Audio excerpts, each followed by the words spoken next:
I want to conclude with a little bit more about that cross I carved for you. That cross is made out of hackberry wood. And if you know anything about the hackberry tree, it's a trash tree. It's a useless tree.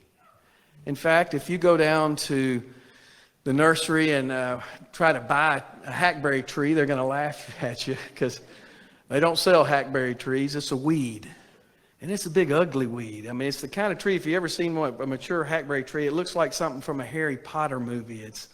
It's black and it's gnarled and it's vines. And when they're unkept, they grow wild with real wild-looking wood. Very hard wood, hard to get rid of. In fact, a few years ago, Mayor Fulmer tried to cut the hackberry trees down that line Narrow Lane Road. Those are hackberry trees that are almost right on the street.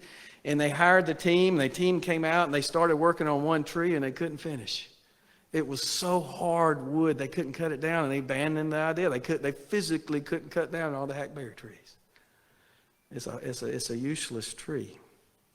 And so on our lot, God has given us the lot across from the abortion clinic. It's amazing how He provided that.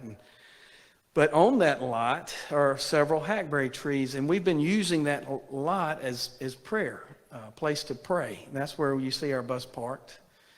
And we partnered with a ministry recently called David's Tent. And Andy Strange came out and he put a tent on our lot for 40 days and 40 nights where we had prayer and praise uninterrupted for 40 days and 40 nights. We just finished November 10th.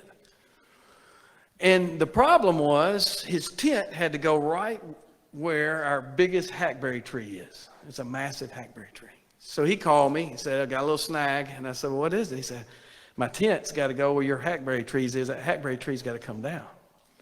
So I called the tree guys, and they came by and looked at it, saw it. It'd be $4,000 to cut the hackberry tree down. And we don't have very much money as a nonprofit. And I felt funny about that.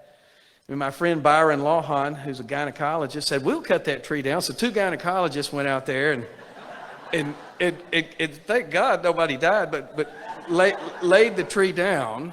But then once we laid it down, it was so hard to lay it down, and they were such huge. It was a big two trunks that came out of this one trunk. And I was like, I don't know how we're going to get it out of here. And so we called Church of the Highlands because they got lots of volunteers. And I said, hey, talking to Chris Irwin, I said, man, y'all got anybody to come help me cut this hackberry tree up and carry it off? And he said, man, we got a tree team.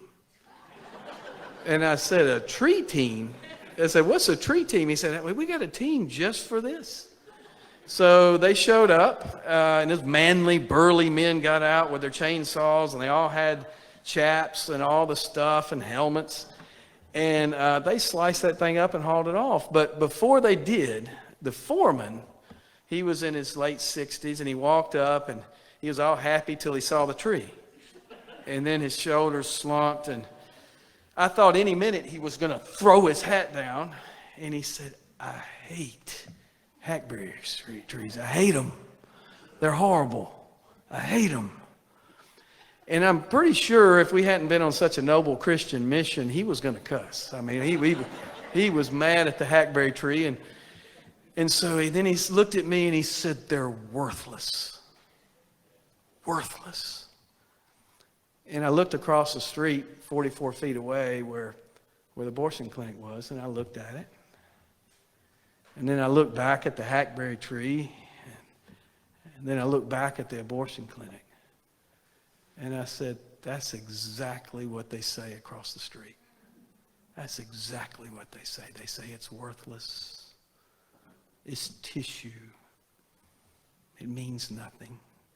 In fact, they essentially say it to the mom too, except for the $700 they're going to extract from her. They're going to discard her as worthless as well and won't have anything to do with her afterwards. And then she's going to live with that decision the rest of her life.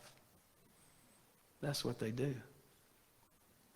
And then when I look back at the hackberry tree, God had already told me to talk about the cross, and I looked at the tree, and I said, I wonder what a hackberry tree would do if I made it into little bitty crosses. And so I cut up a bunch of hackberry wood and went home and started my project. And so your cross is made from hackberry wood on our lot. across from your abortion clinic here in Montgomery, Alabama. And it should remind you two things. It should remind you first what Jesus Christ did for you.